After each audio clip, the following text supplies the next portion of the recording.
Hey everybody, this is your Digital Super Saiyan 3 back here with another video, and welcome to the month of September. For my September pay-per-view review, I chose to do WWE's Unforgiven 2003. And this took place at the Giant Center in Hershey, Pennsylvania, in Hershey, PA. Yes, that's right, we're in Hershey, Pennsylvania for this event. And this was a Raw pay-per-view. Yes, this was during the Bischoff and Austin era of Raw. So yes, Unforgiven 2003. You got your commentary team of Jim Ross and Jerry the King Lawler, who later on in the night will defend their jobs as they would take on the team of Jonathan Coachman and Al Snow.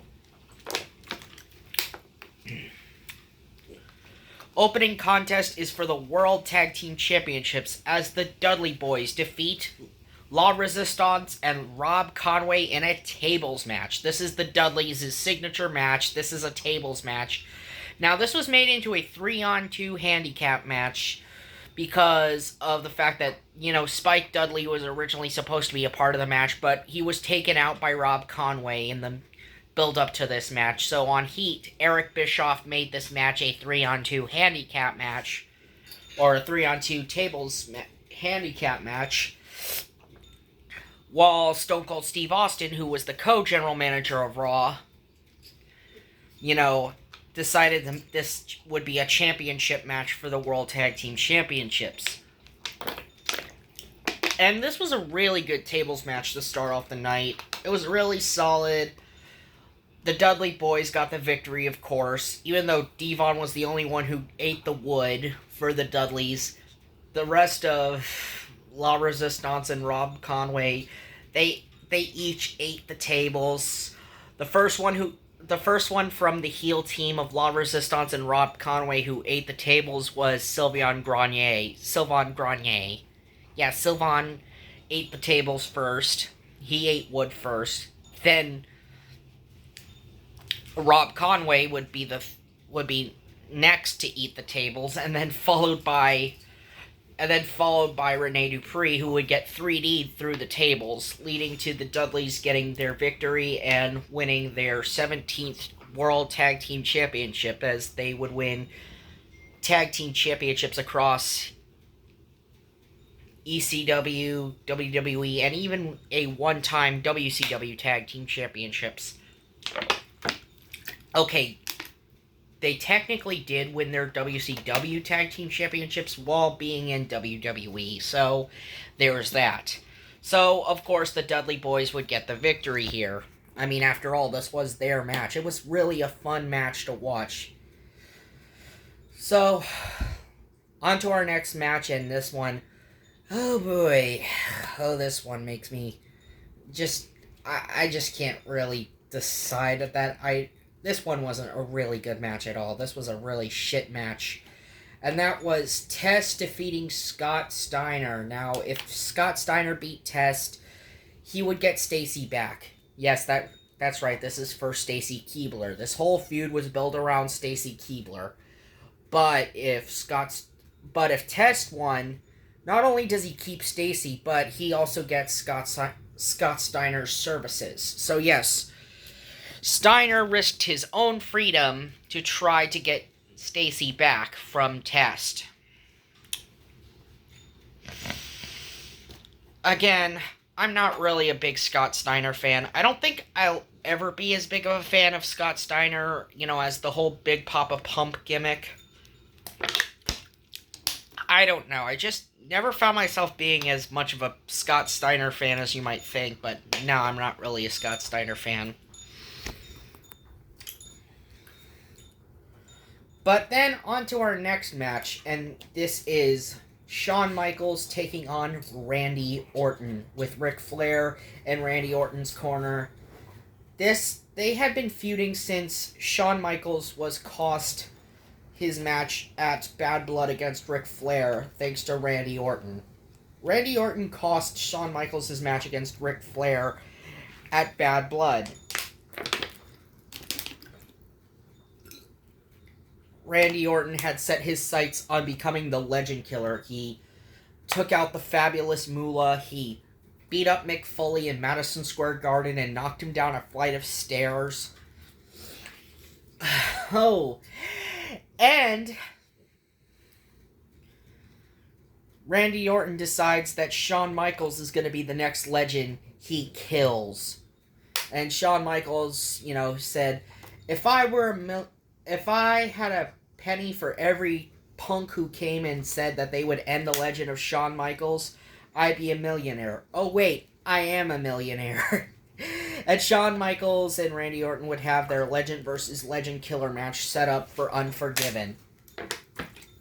And when we get into the actual match itself, it was the definite match of the night. Orton, Michaels, they definitely put on a hell of a match out here. I mean, you have Randy Orton in his early 20s taking on Shawn Michaels, who's in his mid-30s. Randy Orton has gotten more W's over Shawn Michaels than anybody. Yeah, if you look at the rivalry between Randy Orton and Shawn Michaels didn't even get that many W's over Orton. Orton always seemed to win out over Shawn. Yeah, poor Shawn. He lost a lot of time. He lost a lot during his rivalry with Randy. And it was no different here when Randy would get the victory, thanks in part to assistance from Ric Flair. Shawn thought he had won the match, but the referee thought Randy had planted his foot on the rope. But in reality, Ric Flair had had put Randy Orton's foot on the rope, on the bottom rope, and then gave Randy Orton the brass knuckles out of the Ric Flair playbook. And referee does not see Randy hit Shawn with the brass knucks. Randy, I believe, hit Shawn 2 or 3 times with the brass knucks. And Randy would get the victory on this night, as he would kill Shawn Michaels, as Shawn Michaels was part of the Legend Killer hit list of Randy Orton. Now we're going into a backstage segment, and this is La Resistance in the infirmary. They're all iced up and everything. Chris Jericho goes to check up on them, and he says, "This isn't your fault, guys. It's Austin's fault for putting you in this. I am going to make Austin crack. So don't worry, you guys. I'm going to be doing this for you as a way to make that egomaniac pay for his crimes." Next up, we get into a women's tag team match, as Trish Stratus and the returning Lita defeat Molly Holly and Gail Kim. And yes, and when I said a returning Lita, I mean that because Lita had just returned from neck surgery. Lita had been out with a broken neck. She had been out with neck surgery, and Lita comes back and she gets this massive standing ovation. Well, because of course she is. She's coming back from injury. And of course the fans are all behind Trish and Lita, since they're the babyface team taking on the heel team of Molly Holly, who's the WWE Women's Champion, and her partner Gail Kim. And Lita and Trish do end up getting the victory on this show, as Lita ends up pinning Molly. Yeah, that's right. Lita ends up pinning the Women's Champion after hitting the Lita salt on Gail, or on Molly Holly, I meant to say. Yeah, she ends up beating Molly Holly with the Lita salt after Trish did that Matrix head scissors to take Molly off of the top rope, leading to Lita hitting her Lita salt, or that moonsault that Lita is known for.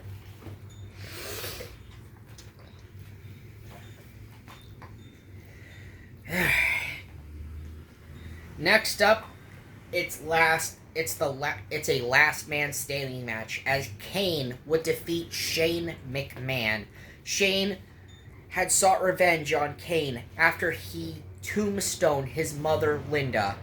Kane had tombstoned Linda McMahon on the stage on Raw, and Shane sought revenge to slide back for his mom. As both Kane and Shane had been trying to maim each other for weeks. I mean, Kane tried to electrocute Shane McMahon's testicles after cuffing him to a ring post. Shane threw Kane into a fire, and Kane still came out. So now this is a last man standing match. Eric Bischoff had to make Shane and Kane sign waivers so he would be cleared of all responsibility of what would happen in this matchup. So now we get into it, last man standing match. As Kane is coming out, Shane McMahon starts the match off, attacking Kane with the steel chair as the match does start, as right while Kane is being introduced, and Shane, he attacks Kane for a sneak attack to get the early upper hand. And, he does work on Kane a lot in this match. Kane does get some more offense into this match as the match went on.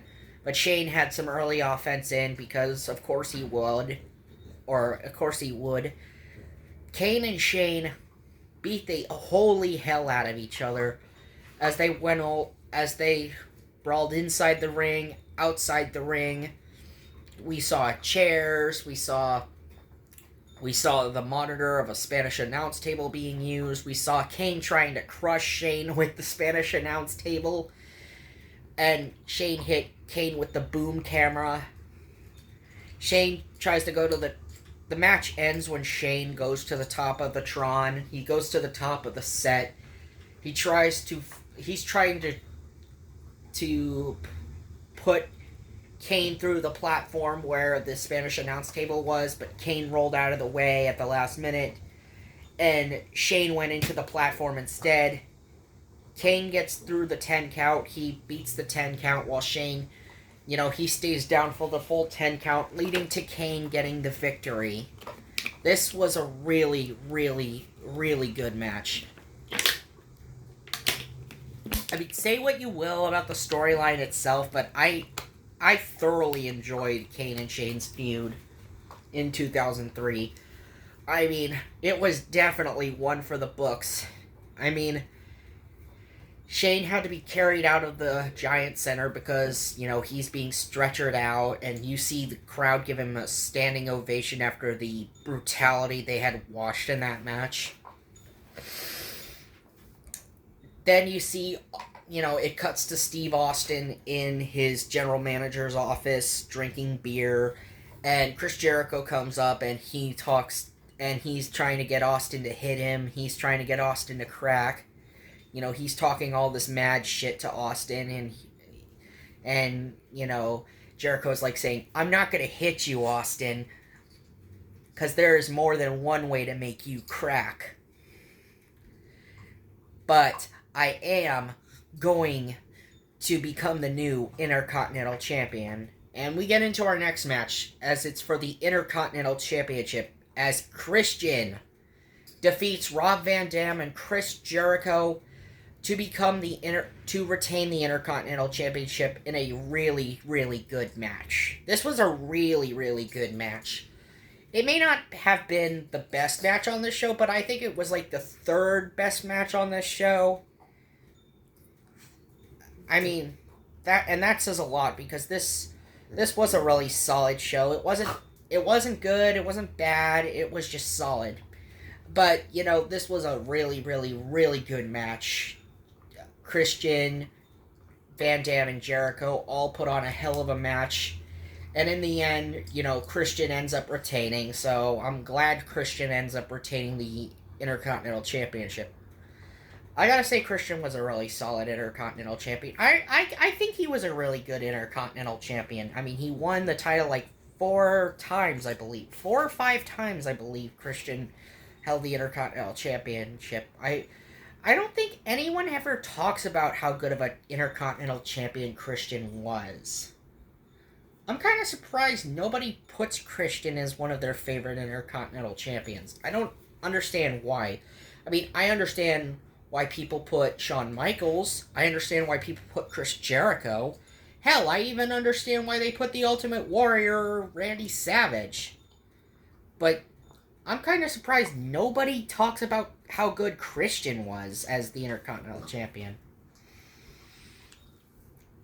Next up, we get into it, is the commentary match between commentator teams, as the team of Jonathan Coachman and Al Snow defeat Jerry the King Lawler and good old JR Jim Ross. And this match absolutely sucked. Yeah, this was the worst match of this entire show. Forget Steiner and Test. Well, that was a really crappy match on its own right. This had to be the worst match of 2003, in my opinion. I'm kind of surprised this doesn't get added on as one of the worst matches of 2003, as it really was that bad of a match. I mean, JR is not a wrestler. I mean, JR... I would have been fine if it would have just been... It would have been less painful if it would have just been King and Al Snow. I would have been okay if it would have been King and Al Snow in this match, but the fact they had to have Jonathan Coachman and JR be a part of this match, and yes, it was for the rights to the Raw commentary team. And Al Snow and Jonathan Coachman only become the Raw commentary team because Chris Jericho ended up getting himself involved as he dropkicked JR and put Jonathan Coachman on top of JR, getting the victory.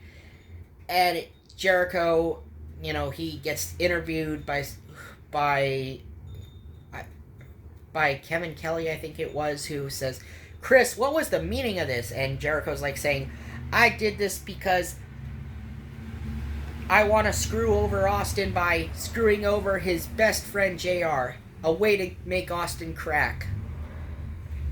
Of course, JR and King, many people gave them a standing ovation, hoping this was going to be the last time we hear from them. But no, it was not going to be the last time we hear from JR and King, because they eventually would win their jobs back.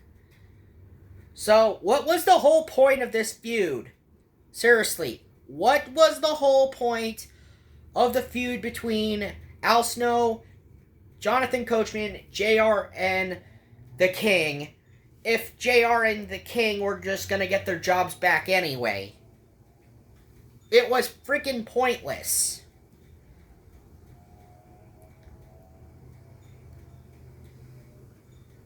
Now we get into a backstage interview with Triple H in the lead up to his world title defense against Goldberg.